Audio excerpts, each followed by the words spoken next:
Hello everyone, railway engineering part 2 നോക്കാം. Part 1 നമ്മൾ പഠിച്ചത് റെയിൽവേ എഞ്ചിനീയറിംഗിൻ്റെ വേൾഡ് ഹിസ്റ്ററി, ഇന്ത്യൻ ഹിസ്റ്ററി, അതുപോലെ തന്നെ ഒരു ട്രാക്കിലുള്ള ഡിഫറെൻറ്റ് പാർട്സ്, ആ പാർട്സിൻ്റെ ഫങ്ഷൻസ്, ഗേജ് എന്താണ്, വീൽ ഗേജ് എന്താണ്, ഒരു ട്രാക്കിലുള്ള വെഹിക്കിൾസിൻ്റെ പേരുകൾ എന്താണ് എന്നൊക്കെയാണ് കഴിഞ്ഞ വീഡിയോയിൽ നമ്മൾ നോക്കിയത്. ഈ വീഡിയോയിൽ നമുക്ക് ഓരോ പാർട്ടും ഡീറ്റെയിൽ ആയിട്ട് പഠിക്കാം. ആദ്യത്തെ പാർട്ട് റെയിലാണ്. റെയിലിനെ പറ്റി ഡീറ്റെയിൽ ആയിട്ട് പഠിക്കാം. സ്പീഡിൽ ട്രെയിൻ മൂവ് ചെയ്യുമ്പോൾ ഉണ്ടാവുന്ന ഹെവി വീൽ ലോഡ്സിനെ ക്യാരി ചെയ്യുക എന്നുള്ളതാണ് ഒരു റെയിലിൻ്റെ ഏറ്റവും ആദ്യത്തെ ഫങ്ഷൻ എന്ന് പറയുന്നത്. അതൊരു ലെവൽ സർഫസ് ആയിട്ട് ആക്ട് ചെയ്യും. എന്തിനാണ്? ട്രെയിനിന് ഈസി മൂവ്മെൻറ്റ് കിട്ടാൻ വേണ്ടിയിട്ട് ഒരു ലെവൽ സർഫസ് ആയിട്ട് റെയിൽ ആക്ട് ചെയ്യും. അപ്പോൾ റെയിൽ ഹൈ വീൽ ലോഡ്സിനെ ക്യാരി ചെയ്യുന്നതോടൊപ്പം ഒരു ലെവൽ സർഫസ് പ്രൊവൈഡ് ചെയ്യും ട്രെയിനിൻ്റെ ഈസി മൂവ്മെൻറ്റിന് വേണ്ടി. റെയിലിൽ ഏതൊക്കെ ടൈപ്പ് ഓഫ് സ്ട്രെസ്സസ് ആണ് വരുന്നതെന്നാണ് ഇനി നമ്മൾ പഠിക്കേണ്ടത്. നമുക്കറിയാം, ഹെവി വീൽ ലോഡ്സ് വെർട്ടിക്കലായിട്ടാണ് വരിക. അപ്പോൾ ആ വീൽ ലോഡ്സ് കാരണം ഉണ്ടാവുന്ന സ്ട്രെസ്സസ് റെയിൽസിലുണ്ടാവും. അതുപോലെ തന്നെ ഹൈ വെലോസിറ്റിയിൽ ട്രെയിൻ പോകുമ്പോൾ ഹെവി വൈബ്രേഷൻസ് ഉണ്ടാവും. ഈ വൈബ്രേഷൻസ് വിൻ മൂവ്മെൻറ്റ്സ് ഉണ്ടാക്കും. അങ്ങനെ ലാറ്ററൽ ഫോഴ്സസ് ഈ റെയിലിൽ ആക്ട് ചെയ്യും. അങ്ങനെ ലാറ്ററൽ സ്ട്രെസ്സസ് എന്തിൽ ഡെവലപ്പ് ചെയ്യും? റെയിൽസിൽ ഡെവലപ്പ് ചെയ്യും. റെയിൽ ഉണ്ടാക്കിയിരിക്കുന്നത് സ്റ്റീൽ എന്ന് പറയുന്ന മെറ്റീരിയൽ കൊണ്ടാണ്. സ്റ്റീലിൻ്റെ ഒരു പ്രോപ്പർട്ടിയാണ് ടെമ്പറേച്ചർ കൂടുകയും കുറയുകയും ചെയ്യുമ്പോൾ എക്സ്പാൻഡ് ചെയ്യുകയും കോൺട്രാക്ട് ചെയ്യുന്നത്. ടെമ്പറേച്ചർ ഇൻക്രീസ് ചെയ്യുമ്പോൾ എക്സ്പാൻഡ് ചെയ്യും, റെയിൽ എക്സ്പാൻഡ് ചെയ്യും. അതുപോലെ ടെമ്പറേച്ചർ ഡിക്രീസ് ചെയ്യുമ്പോൾ റെയിൽ കോൺട്രാക്ട് ചെയ്യും. അപ്പോൾ ഈ എക്സ്പാൻഷനും കോൺട്രാക്ഷനും ഒരു പരിധിക്കപ്പുറം റെസ്ട്രിക്റ്റ് ചെയ്തിരിക്കുന്നതുകൊണ്ട് ടെമ്പറേച്ചർ ചേഞ്ചസ് കാരണമുള്ള ടെമ്പറേച്ചർ സ്ട്രെസ്സസും റെയിൽസിലുണ്ടാവും. ഇനി നോക്കേണ്ടത് റെയിൽ ഉണ്ടാക്കിയിരിക്കുന്ന മെറ്റീരിയൽ ഏതാണെന്നാണ്. റെയിൽ ഉണ്ടാക്കിയിരിക്കുന്ന മെറ്റീരിയൽ ഹൈ കാർബൺ സ്റ്റീലാണ്. ഇനി റെയിലിൻ്റെ പുറത്ത് ട്രെയിനിൻ്റെ ഈസി മൂവ്മെൻറ്റിന് ഒരു മിനിമം ഫ്രിക്ഷൻ വേണം. അതുപോലെ തന്നെ ഫ്രിക്ഷൻ കൂടാനും പാടില്ല. എന്തുകൊണ്ട്? വിയർ ആൻഡ് ടിയർ കുറയ്ക്കാൻ വേണ്ടിയിട്ട്. അതുകൊണ്ട് തന്നെ റെയിൽ സർഫസ് സ്മൂത്ത് ആയിട്ടാണ് കൊടുക്കുക. എന്തിനാണ്? For easy passage of trains, to maintain a minimum friction between wheel and rail. ഒരു റെയിലിൻ്റെ അൾട്ടിമേറ്റ് ടെൻസൈൽ സ്ട്രെങ്ത് എന്ന് പറയുന്നത് 72 kg/mm². റെയിലിൻ്റെ ultimate tensile strength, rail section design ചെയ്യുന്നത് with an ultimate tensile strength of 72 kg/mm². Rails സാധാരണ manufacture ചെയ്യുന്നത് 2 process വഴിയാണ്. ഒന്ന് ഓപ്പൺ ഹെർത്ത് പ്രോസസ്സും രണ്ടാമത്തെ പ്രോസസ്സിൻ്റെ പേര് ഡുപ്ലക്സ് പ്രോസസ്സുമാണ്. ഓപ്പൺ ഹെർത്ത് പ്രോസസ്സിൽ ചെയ്യുന്നത് എന്താണെന്ന് വെച്ചാൽ ഫ്യൂവല് ലിക്വിഡിഫൈ ചെയ്യും. ആ ലിക്വിഡ് ഫ്യൂവൽ കമ്പസ്റ്റൻ നടത്തിയിട്ട് ആ ലിക്വിഡ് ഫ്യൂവൽ യൂസ് ചെയ്ത് സ്റ്റീലിന് ലിക്വിഡിഫൈ ചെയ്യും. ആ ലിക്വിഡ് സ്റ്റീലിനെ മോഡിലേക്ക് ട്രാൻസ്ഫർ ചെയ്തിട്ടാണ് ഓപ്പൺ ഹെർത്ത് പ്രോസസ്സിൽ റെയിൽസ് മാനുഫാക്ചർ ചെയ്യുന്നത്. റെയിൽസ് മാനുഫാക്ചർ ചെയ്യുന്ന മോസ്റ്റ് കോമൺ മെത്തേഡാണ് എന്ത്? Open ഹെർത്ത് process. ഇനി ഡുപ്ലക്സ് പ്രോസസ്സ് ആകുമ്പോൾ കുറച്ചും കൂടി വ്യത്യാസമുണ്ട്. അവിടെ ലിക്വിഡിഫൈ ചെയ്യുകയല്ല ചെയ്യുന്നത്, ഒരു പാർട്ട്ലി ലിക്വിഫൈ ആയ ഫ്യൂവൽ യൂസ് ചെയ്തിട്ട് പാർട്ട്ലി ലിക്വിഫൈ ആയ സ്റ്റീൽ ഉണ്ടാക്കിയിട്ട് അതിൻ്റെ നേരെ ഓപ്പൺ ഹെർത്ത് പ്രോസസ്സിൽ ബാക്കി പ്രൊസീജിയറിലേക്ക് ട്രാൻസ്ഫർ ചെയ്യും. അങ്ങനെയാണ് ഡുപ്ലക്സ് പ്രോസസ്സിൽ വഴി റെയിൽസ് മാനുഫാക്ചർ ചെയ്യുന്നത്. ഇനി റെയിൽസിൻ്റെ ലെങ്ത് എന്ന് പറയുന്നത് സ്റ്റാൻഡേർഡായിട്ട് റെയിൽസിന് ലെങ്ത് ഉണ്ട്. അപ്പോൾ ആ ലെങ്ത് എന്തിനെ ഡിപ്പെൻഡ് ചെയ്യും? ഗേജിനെ ഡിപ്പെൻഡ് ചെയ്യും. ഇപ്പോൾ നമ്മൾ ബ്രോഡ് ഗേജ് ട്രാക്സ് ആണ് യൂസ് ചെയ്യുന്നതെങ്കിൽ അവിടുത്തെ റെയിലിൻ്റെ ലെങ്ത് 12.8 മീറ്റേഴ്സ് ആയിരിക്കും. ഇനി മീറ്റർ ഗേജ് ട്രാക്സ് ആണെങ്കിൽ അവിടുത്തെ ലെങ്ത് 11.89 മീറ്റേഴ്സ് ആയിരിക്കും. അതായത് ഒരു പർട്ടിക്കുലർ റെയിൽ എടുത്താൽ, ബ്രോഡ് ഗേജ് ട്രാക്കിലുള്ള ഒരു റെയിൽ എടുത്താൽ 12.8 മീറ്റർ ആയിരിക്കും അതിൻ്റെ നീളം ഉണ്ടാവുക. ഇനി മീറ്റർ ഗേജ് ആണെങ്കിൽ 11.89 മീറ്റർ ആയിരിക്കും അതിൻ്റെ നീളം ഉണ്ടാവുക. റെയിൽ സെക്ഷൻ്റെ മറ്റ് പ്രോപ്പർട്ടികളിലേക്ക് പോകുമ്പം അടുത്ത പ്രോപ്പർട്ടിയാണ് mass of the rail section. Rail സെക്ഷൻ്റെ മാസ് എക്സ്പ്രസ് ചെയ്യുന്ന kg/m ആണ്. അതായത് കിലോഗ്രാമിലല്ല, പകരം UDL ഫോമിലാണ് ഒരു റെയിൽ സെക്ഷൻ്റെ മാസിനെ എക്സ്പ്രസ് ചെയ്യുന്നത്. സാധാരണ ഇന്ത്യയിൽ അഡോപ്റ്റ് ചെയ്യുന്ന ബ്രോഡ് ഗേജ് ട്രാക്ക് ആണെങ്കിൽ 60 kg/m അല്ലെങ്കിൽ 52 kg/m മാസ് ഉള്ള റെയിൽ സെക്ഷൻസ് ആയിരിക്കും ഇന്ത്യയിൽ സാധാരണ മാനുഫാക്ചർ ചെയ്യുന്നതും യൂസ് ചെയ്യുന്നതും. ട്രാഫിക് ഇൻറ്റൻസിറ്റി ഒരുപാട് കൂടുതലുള്ള ഏരിയാസിൽ 60 kg/m ഉള്ള ട്രാക്ക് യൂസ് ചെയ്യും. അതുപോലെ തന്നെ ട്രാഫിക് ഇൻറ്റൻസിറ്റി വളരെ കുറവല്ല, അത്യാവശ്യം കുറവായിട്ടുള്ള സ്ഥലത്ത്, മോഡറേറ്റ് ട്രാഫിക് ഇൻറ്റൻസിറ്റി ഉള്ള സ്ഥലത്ത് 52 kg/m മാസ് ഉള്ള റെയിൽ സെക്ഷൻസ് ആയിരിക്കും യൂസ് ചെയ്യുക. എന്തിന്? ബ്രോഡ് ഗേജ് ട്രാക്കിന്. അപ്പോൾ ജനറലി ബ്രോഡ് ഗേജ് ട്രാക്സിൽ അഡോപ്റ്റ് ചെയ്യുന്ന ഡിസൈൻ മാസ് എന്ന് പറഞ്ഞാൽ 60 kg/m 52 kg/m.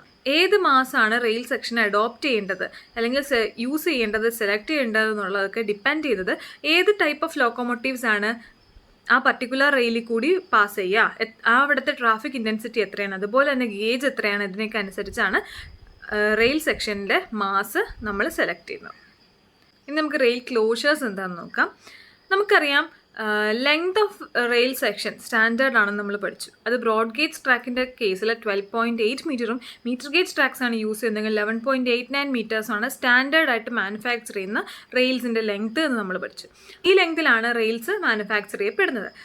അപ്പോൾ ഒരു പർട്ടിക്കുലർ പോയിന്റ് തൊട്ട് വേറൊരു പോയിന്റ് വരെ നമുക്ക് റെയിൽസ് ഇങ്ങനെ ലോഞ്ചിറ്റ്യൂഡിനായിട്ട് ലേ ചെയ്യണം. അപ്പോൾ ആ ലേ ചെയ്യുന്ന സമയത്ത് അവസാനത്തെ റെയിലിന് ഈ പറയുന്ന 12.8 മീറ്റർ വേണ്ടാതെ വരും. ചിലപ്പോൾ ഒരു 10 മീറ്ററോ ഒരു 5 മീറ്ററോ ഒക്കെ മതിയെങ്കിൽ അതിനെ കട്ട് ചെയ്തൊരു സ്മോൾ പീസായിട്ട് നമ്മൾ അവിടെ ലേ ചെയ്താലേ ആ ട്രാക്ക് കംപ്ലീറ്റ് ചെയ്യാൻ പറ്റുള്ളൂ എന്ന സ്ഥിതിയിൽ യൂസ് ചെയ്യുന്ന ആ ചെറിയ പീസിനെയാണ് നമ്മൾ റെയിൽ ക്ലോഷേഴ്സ് എന്ന് പറയുന്നത്. റെയിൽ ക്ലോഷേഴ്സിൻ്റെ ലെങ്ത് 3.66 മീറ്ററിനേക്കാളും കുറയാൻ പാടില്ല എന്നാണ് കോഡിൽ പറയുന്നത്. ഈ 3.66 മീറ്റർ എന്ന് പറയുന്നത് ഒരു വാഗണിൻ്റെ വീൽ ബേസിൻ്റെ ലെങ്താണ്. അതായത് ഫ്രണ്ടിലെ വീൽ തൊട്ട് ബാക്കിലെ വീൽ വരെയുള്ള ഡിസ്റ്റൻസിൻ്റെ മെഷർമെൻ്റ് ആണ് 3.66 മീറ്റർ എന്ന് പറയുന്നത്. അതുകൊണ്ട് തന്നെ റെയിൽ ക്ലോഷറിൻ്റെ ലെങ്ത് അതിൽ കുറയാൻ പാടില്ല എന്നാണ് കോഡ് പറയുന്നത്. പക്ഷേ പ്രാക്ടിക്കൽ ആപ്ലിക്കേഷൻസിൽ നമ്മൾ അങ്ങനെയല്ല അഡോപ്റ്റ് ചെയ്യാറ്. സാധാരണ കോമൺ ക്ലോഷേഴ്സ് കൊടുക്കുന്നത് 5.5 മീറ്ററിനേക്കാളും കൂടുതലുള്ള ക്ലോഷേഴ്സാണ് പ്രാക്ടിക്കലി യൂസ് ചെയ്യുന്നത്. ഇനി ഈ റെയിൽ ക്ലോഷേഴ്സ് ഒരിക്കലും ബ്രിഡ്ജസിൽ ക്രോസിങ്സിൽ ഒന്നും അഡോപ്റ്റ് ചെയ്യാൻ പാടുള്ളതല്ല. Rail closures small pieces of rails ആണെന്ന് നമ്മൾ നേരത്തെ പഠിച്ചല്ലോ. അപ്പോൾ അതിന് ഡയഗ്രാം വെച്ചൊന്ന് എക്സ്പ്ലെയിൻ ചെയ്യാം. എ തൊട്ട് ബി വരെയുള്ള എ എന്ന് പറഞ്ഞ പോയിന്റ് തൊട്ട് ബി വരെയാണ് നമുക്ക് ട്രാക്ക് ലേ ചെയ്യേണ്ടത് അല്ലെങ്കിൽ റെയിൽസ് ലേ ചെയ്യേണ്ടതെങ്കിൽ നമുക്കറിയാം ബ്രോഡ് ഗേജ് ട്രാക്കിന്റെ സ്റ്റാൻഡേർഡ് റെയിലിന്റെ ലെങ്ത് 12.8 മീറ്റേഴ്സ് ആണെന്ന്. ഓരോ റെയിലും 12.8 മീറ്റേഴ്സ് ആയിരിക്കും. അപ്പോൾ എ തൊട്ട് നമ്മളിങ്ങനെ ഓരോ റെയിൽസ് ഇങ്ങനെ ലേ ചെയ്ത് വരികയാണ്.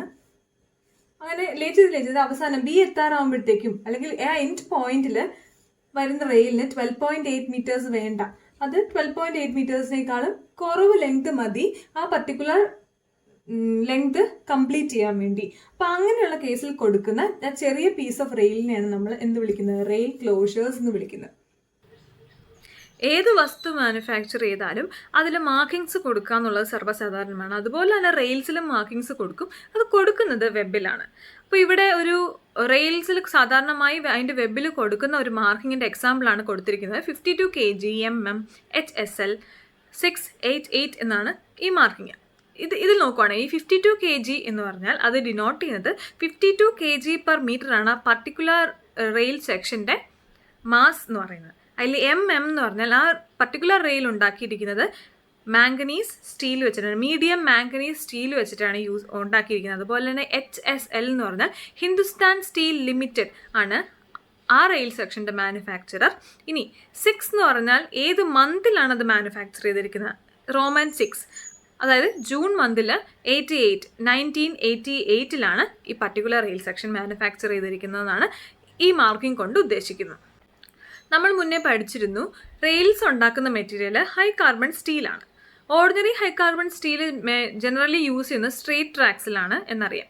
പക്ഷേ അത് പോയിന്റ്സ് ആൻഡ് ക്രോസിങ്സിലോ കേർവ്സിലോ ഒക്കെ വരുമ്പം അത് മാറും. പകരം സ്റ്റീൽ അലോയ്സ് യൂസ് ചെയ്യും. High or medium manganese steel alloy അല്ലെങ്കിൽ ക്രോമിയം സ്റ്റീൽ അലോയ് ഒക്കെയാണ് സാധാരണ പോയിന്റ്സ് ആൻഡ് ക്രോസിങ്സിലും അതുപോലെ തന്നെ ഷാർപ്പ് കേർവുകളിലും ഒക്കെ കൊടുക്കുന്നത്. ഇനി ഹൈ കാർബൺ സ്റ്റീലിൻ്റെ കോമ്പോസിഷൻ പറയുകയാണെങ്കിൽ carbon, manganese, silicon, sulphur and phosphorus ആണ്.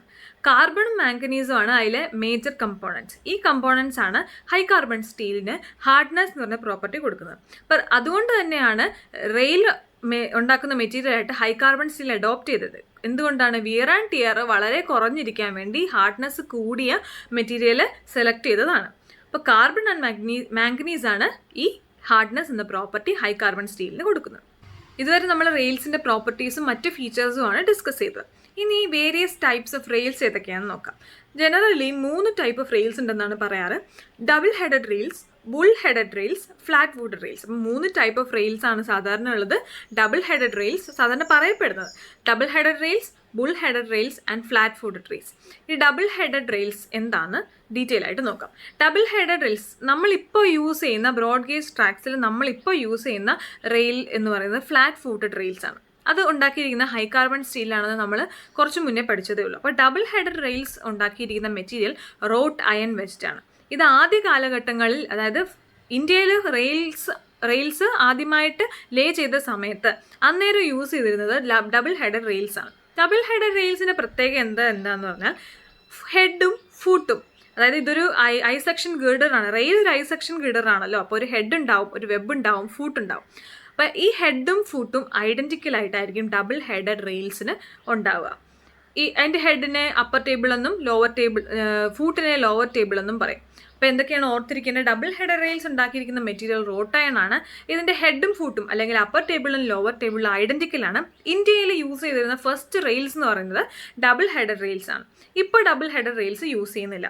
ഡബിൾ ഹെഡഡ് റെയിൽസിൻ്റെ അഡ്വാൻറ്റേജസ് എന്താണെന്ന് അന്ന് കരുതിയത് എന്താണെന്ന് വെച്ചാൽ, ഈ ഹെഡിൽ കൂടി കണ്ടിന്യൂസ് ആയിട്ട് ട്രെയിൻ മൂവ് ചെയ്യുമ്പോൾ വിയറും ടിയറും ഒക്കെ ഒരുപാടുണ്ടായിട്ട് അവിടെ തേഞ്ഞു പോകാനുള്ള സാധ്യതയുണ്ട്. അപ്പോൾ അത്തരം കണ്ടീഷൻസിൽ ഹെഡിനെ തിരിച്ച്, അതായത് ഹെഡ് ഫൂട്ടാവുന്ന രീതിയിൽ, ഫൂട്ട് ഹെഡാവുന്ന രീതിയിൽ റെയിലിനെ നേരെ തിരിച്ചു വെച്ചാൽ ആ ഭാഗം ഹെഡായിട്ട് പിന്നെ യൂസ് ചെയ്യാം എന്നുള്ള രീതിയിലാണ് ഡബിൾ ഹെഡഡ് റെയിൽസിൽ ഹെഡും ഫൂട്ടും ഐഡൻറ്റിക്കലായിട്ട് ഡിസൈൻ ചെയ്തത്.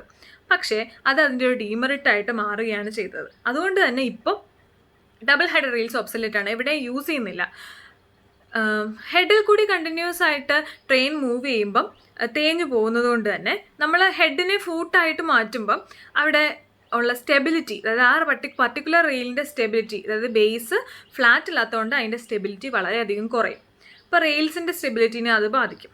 ഇനി അതുപോലെ തന്നെ ഫൂട്ടിലിരിക്കുന്ന ഭാഗം കണ്ടിന്യൂസ് ആയിട്ട് സാൻഡ് ഗ്രെയിൻസ്, അതുപോലെ തന്നെ കണ്ടിന്യൂസ് ആയിട്ട് ലോഡ് നേരെ സ്ലീപ്പറിലേക്ക് പോകുന്നത് ഈ ഫൂട്ടിൽ നിന്നാണല്ലോ.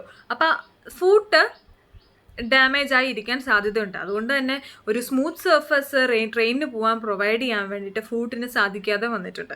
അതുകൊണ്ട് തന്നെ ഇപ്പോൾ ഡബിൾ ഹെഡഡ് റെയിൽസ് യൂസ് ചെയ്യാറില്ല. ഡബിൾ ഹെഡഡ് റെയിലിൻ്റെ ഡയഗ്രാം ആണിത്.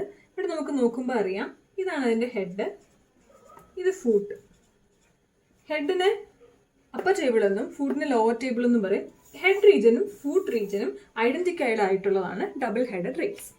ഫൂട്ടിനേക്കാളും ഹെഡ് തിക്കർ ആയിട്ടുള്ള റെയിൽസ് ആണ് ബുൾ ഹെഡഡ് റെയിൽസ് എന്ന പേരിൽ വരിക. അത് പോയിന്റ്സ് ആൻഡ് ക്രോസിങ്സിലാണ് യൂസ് ചെയ്യുക. ഇവിടെ ഹെഡ് എന്തായിരിക്കും, കൂടുതൽ സ്ട്രെസ്സിനെ എടുക്കും. അതുപോലെ തന്നെ ഫൂട്ടിൻ്റെ ഫംഗ്ഷൻ എന്ന് പറഞ്ഞാൽ നല്ല സ്റ്റിഫ്നെസ് കൊടുക്കുക എന്നുള്ളതാണ് ഫൂട്ടിൻ്റെ ഫംഗ്ഷൻ.